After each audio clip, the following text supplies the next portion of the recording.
当你心情不好的时候，可以看看这20条。1. 不要哭着做决定，心情不好的时候不要说太多。2. 不要一直想同一个问题，不要把所有的感受都强加给一个人，你还有父母和朋友。3. 不要害怕做错事，如果您犯了错误，请不要担心，生活充满了好与坏。此外，还有很多事情，回想起来，对与错并不重要。4. 有负面情绪是正常的，但要知道那只是生活的一部分，其余时间尽量让自己的情绪保持平稳。5. 对方突然不联系你很正常，突然联系你也很正常，不代表什么。6. 如果你不知道，请告诉我，知道就别说了，请笑。7. 所有的问题都是你自己的，只有你自己才能解决，不要对你的朋友哭泣，让他们玩吧。8. 说的话一定要守口如瓶，就算是可笑的话，装傻总比不说好。9. 即使发生意外，也不要打破原有的生活规律，按时吃饭，按时睡觉。10. 做任何事都不怕，不怕接触现场，不怕说错话，不怕回想过去，不怕面对未来。11. 对与错，你需要标准，你的行为应该遵循那个标准，你应该总是根据现实生活来修改它。周围的人并不像那些从错误到正确的人那样积极。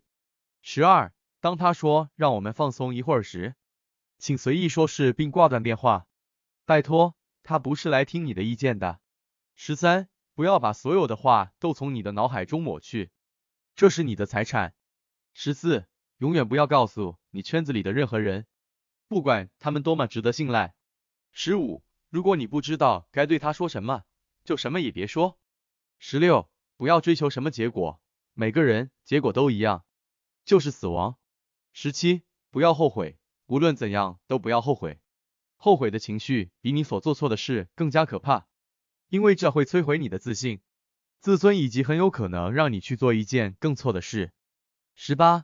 无论遇到什么事情，都要对自己说，这是正常的，而不要说，我怎么这么倒霉，或是他怎么这样。那些遇到意外灾难的人，很多都没有机会抱怨了，比起他们，生活中的一些波折都是正常的。今天，也许你的男朋友离你而去，你会觉得自己是世界上最惨的人，但是别忘了，也许这世上同时有几十万个姑娘和你有着同样的遭遇，只是你不知道而已。19. 不要担心嫁不出去，更不要因为年纪大了草率结婚，担心嫁不出去总比担心老公出轨要离婚，小三抢财产要好。担心嫁不出去只是担心而已，心情好了还照样过原来的日子，老公真要离婚，那才是真的麻烦。20. 一定要明白，自己所做的一切都是为了追寻一种状态，一种自我的满足感和幸福感，不要害怕什么，这世上可供害怕的事太多了，你是害怕不完的，有事情就解决，不能解决那就拉倒。1000名已婚妇女问卷调查总结的婚前咨询。1. 不要因长相或好意而结婚，而且如果他对你好，婚后你可以留下 20%， 什么良心。2. 一个对你好的男人，他以为他是真的爱你，但他只是想拥有你，试着让他在他面前做一些超出他能力范围的决定，他一定会让你质疑人生。3. 彩礼至少要高于自己1年的工资，不高于3年的工资，很多钱，至少他很感激，看到别人记住了，这意味着现在爱你的人会真正爱你，将来有一天，如果你不爱自己了，你就是不爱自己了。4. 确保您已接受婚前检查，不想让你做婚检的人肯定有问题，你一定是有严重的问题，你的病想瞒着你。5. 婚前不怀孕，不结婚生子，上车不买票，这样一来，你的女性地位和话语权就大打折扣了。6. 男人会主动沟通反驳或默默接受妈妈的意见，明明是错的，这基本上反映了所有的产后矛盾。法律。7. 婚姻是2个家庭的结合，如果父母反对，就应该三思而后行，我们不能盲目放弃。您需要分析为什么您的父母会反对，您反对恢复解决方案的可能性有多大，以及你们2个需要为此付出哪些努力。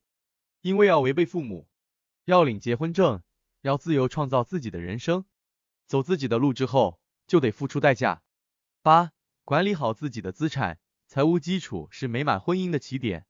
婚姻不是劫贫济富，爱情可以平衡，但婚姻法保护的不是爱情，而是财产。拥有一定的经济基础，可以让你在生活中有更多的选择，而不是被迫让其他人，尤其是女孩，为你做决定。9.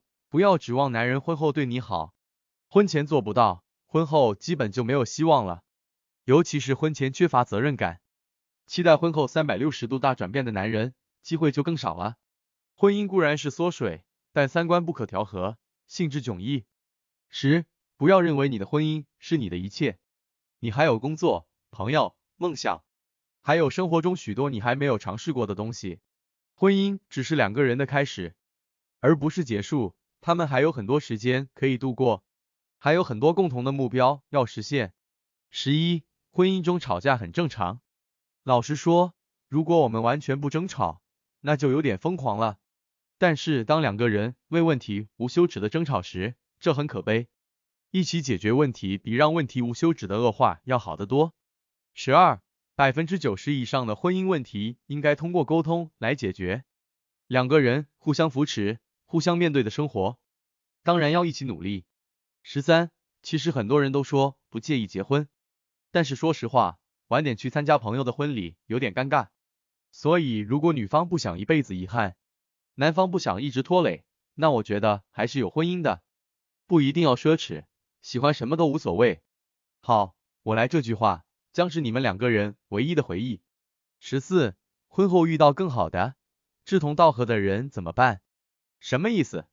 人就是这样，如果你想做一件事，特别是坏事，你可以找到100个理由去做，但出轨就是出轨，背叛就是背叛，别谈所谓的真爱。